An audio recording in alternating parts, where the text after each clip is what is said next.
Boxing Voice. All right, Sammy Vasquez Jr., thank you for giving the Boxing Voice this time to interview you. We're quite excited. You're looking very dominant. We know this is your prospect stage, but you're just looking like you're going to develop into something so much more. How content are you with, I guess, the pace that you are setting for yourself for this year? You've been very busy. I believe it's been 5 fights this year alone. Do you like that level of activity? Definitely. I'm a firm believer. If you stay healthy, you keep your body healthy, and we all stay positive. There's no reason for me to slow down my pace. This is the first fight that went to 9 rounds. And, so before that, I was stopping guys, in the third, fourth round, first round, so there wasn't any damage, being put onto my body, so there's no reason for me to not, stay at this pace, but I'm definitely, feel very confident about my pace and I like the way things are going.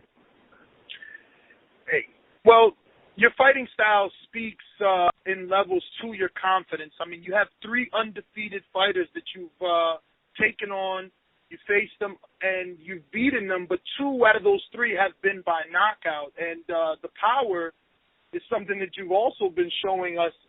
I believe this is like your 7th straight knockout. You're on a very good streak. What do you have to say about the power? I have power in both hands, but I think the biggest thing is because the number of punches I throw, it definitely affects it. The referees stop it before I can actually knock them out. So, I would like to knock them out, but, because I throw so many punches and they're all hard shots and I got them, on tilt, basically, the ref steps in and ends up stopping it before I can knock them out. But, I'm happy that, that I'm able to, put on good shows like this and, maintain the power that I do and, and the volume of punches that I throw. Now, you have over 200 amateur fights, but were you able to, I guess, did you know that you would have this type of power as a pro? Because, the amateurs, it's a point system, you got headgear. I know things have changed for this year, but when you were in the amateurs, clearly there was headgear. Were you able to always know that you were going to be able to have this power as a pro? Yeah, when I fought amateur, I stopped a lot of guys and, I was dropping guys left and right. And, and a lot of guys ran from me, and so I knew I had power and I just thought, I can't wait till I get in these 8-ounce gloves, especially with no headgear. I'd like to see where I'm at with that, with the power, cause it's totally different in the pros, so, I was very excited to, be able to turn pro and see what kind of level my power was going to be on, carrying 8-ounce gloves, because in the amateurs, it was very effective. Now, you came up with a very good crop of Olympians, Earl Spence, just to name one.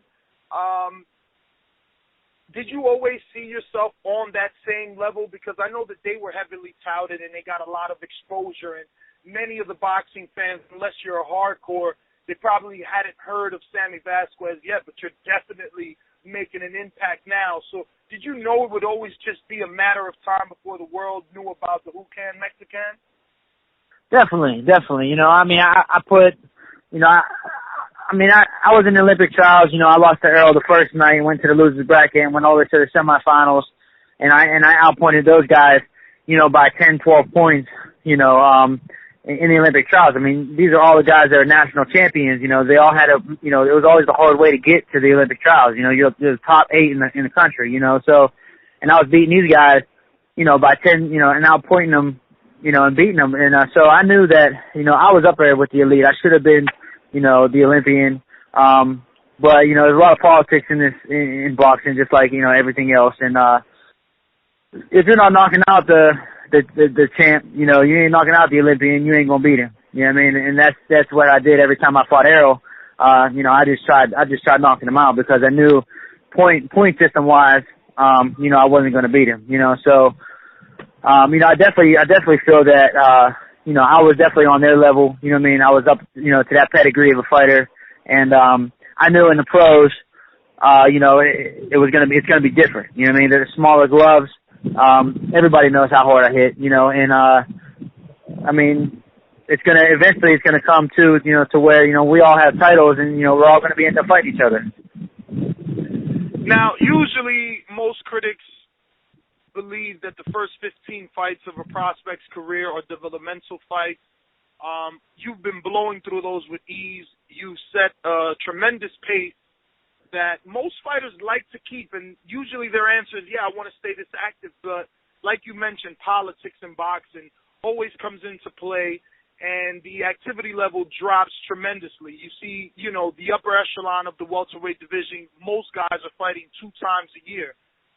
So my question is, do you think that Mike Tyson and Iron Mike Promotions will be able to accommodate you with this many fights as you continue to step up the level of opposition? Definitely. It might tear down me. I'm on my 5th fight this year. It might scale down maybe a few. Maybe by next year. But to me, like, if I fight a good fighter, okay, and we fighting, maybe one of the top 10 guys, top 15 guys, and if I happen to knock him out in the first round or the first to the 5th round, and I feel good, there's no reason for me not to fight next month. You know what I mean? There's no reason for me not. If I feel great and I'm already in shape, and I didn't take no beating or nothing like that, there's no reason for me not to fight. Why not fight next month? Why not fight, maybe a month and a half? To me, if people want to see me fight and they enjoy what I do and because I enjoy what I do, there's no reason for me not to, just keep racking up wins, to get up to the top as fast as I can. Now, you spoke of the top 15 in the welterweight division, which is a perfect segue to my next question, and it sticks to the politics of boxing. The division that you're campaigning in is dominated by Top Rank and Golden Boy fighters. The entire top 15 outside of Diego Chavez belongs to either Golden Boy or Top Rank. And with this business, it's always a messy subject when you're talking about co-promotion. Mike Tyson is a guy that clearly is getting along with everyone. Do you see him being able to make those fights with these guys that are with Golden Boy and Top Rank to get you those named fighters? Absolutely. And that's one of many reasons why I went with Mike Tyson. Because he's an up-and-comer. Everybody knows who Mike Tyson is, and with his name, and, myself, we can only grow with each other, and he has no beef with Golden Boy. He don't have nothing with Top Rank, and that opens more avenues for me to get to the top, rather if I say, just to say if I were with Golden Boy or if I were with, Top Rank, you have less avenues of approach basically to make it to the top. So, being with Mike Tyson, I have more opportunity and, more chances basically, to be, number one. Now, most fighters, when I ask if, they're fans of the sport, they don't tend to watch a lot of other fighters fight. Are you the type of guy that not only do you watch tape, but do you just enjoy the sport and you watch it as a fan? Yeah, definitely, man, definitely. I watch fights since I was young, man. When Tyson fought Holyfield, I used to watch Michael Moore. When he fought, one of my favorite fighters was Prince Nassim Hamed. He was one of my favorite fighters. Oscar De La Hoya, I watched him growing up. I've always been a fan. I still watch it to this day. Watching Mayweather and Sean Porter and all these other guys. Keith Thurman. They're all good fighters. You want to see the best fights and these guys fighting, man. You can only watch and learn from them. So regardless of the fact, in this sport, you never stop learning. And if I could watch somebody fight, and learn something new, then that's only gonna, put more ammo in my arsenal. Well, the reason that I asked is because I wanted to make sure that you were fully aware of all the names in your division and I wanted to see, just for my own personal, liking, I want to know, where do you gauge yourself in terms of a barometer fight? I don't want to rush you to the top 15. I see the talent, believe me. I see the talent. Yeah, no, definitely. I consider you a boxer puncher. In your last fight, you were able to make adjustments. So I know that, you're intelligent in the ring. Do you think that you're ready for a Jan Zavic, Randall Bailey, I don't know, maybe a Brad Solomon at this point? Are those guys that you can start to take on, or do you still need to continue at the pace that you're at, but gradually step up the level of opposition?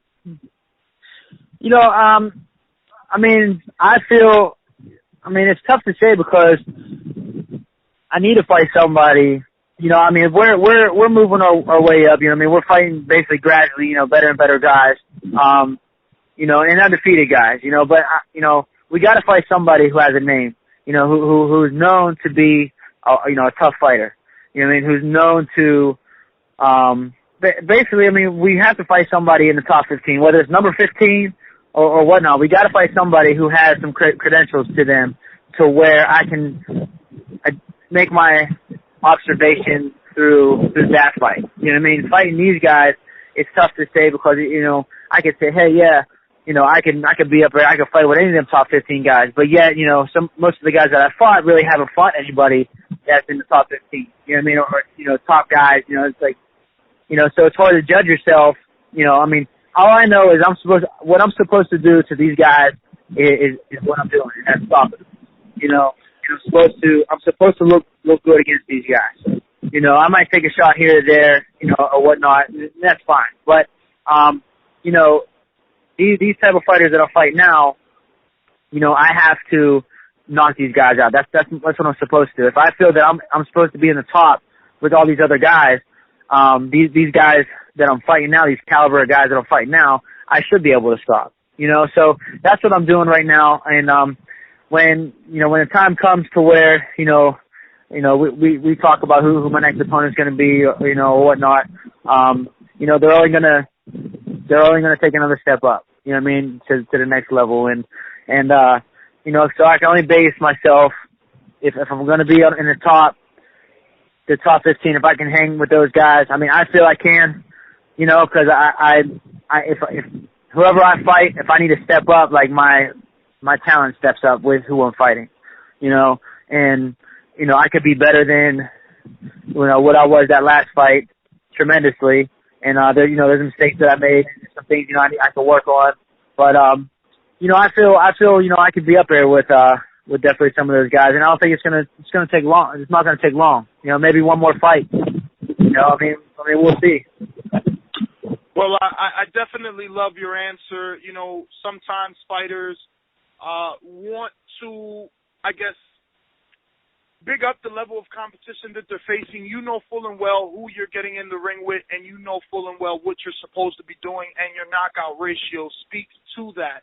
But not only are you a boxer puncher and, you bring knockouts, which is excitement for the fans, but you're kind of the total package. You're building quite a crowd over in Pittsburgh.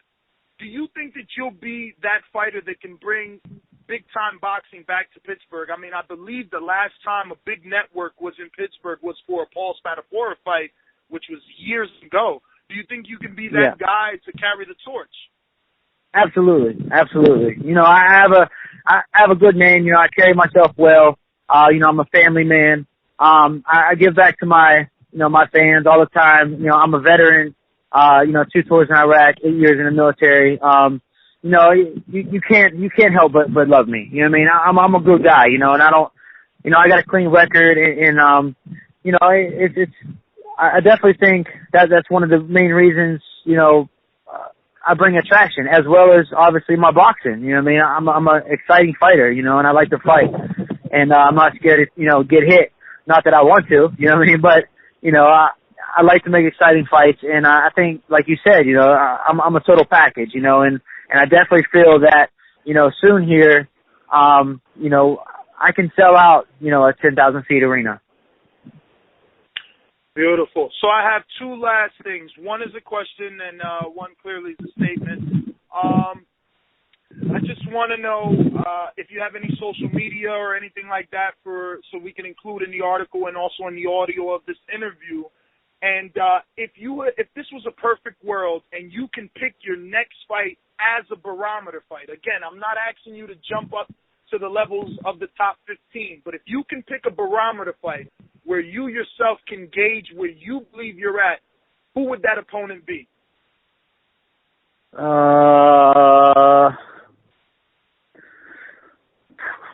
I could throw a few names out there. You got Lucky Boy. He's with Top Rank. I said Bailey.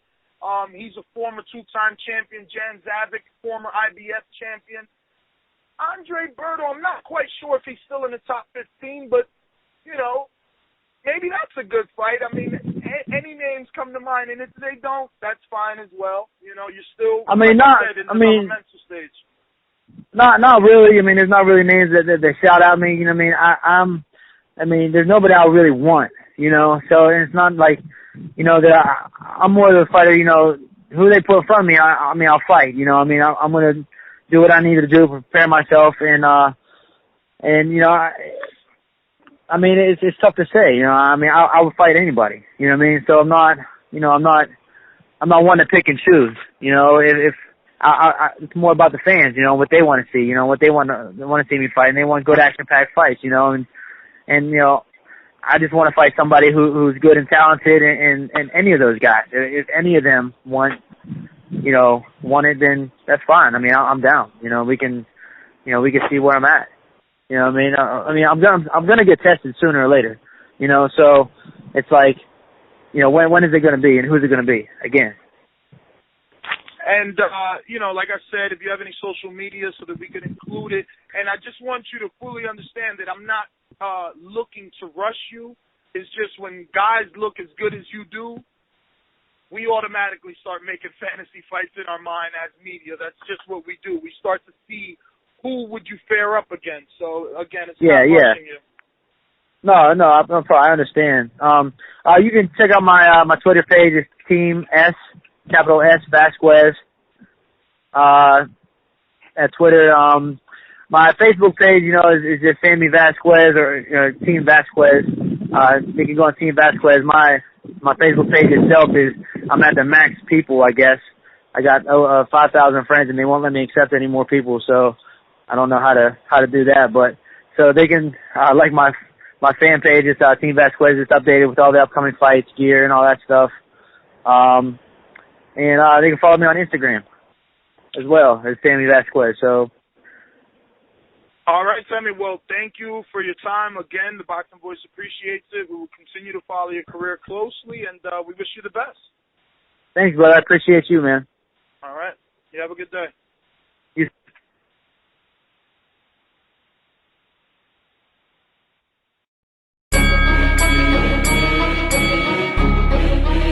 The Boxing Voice.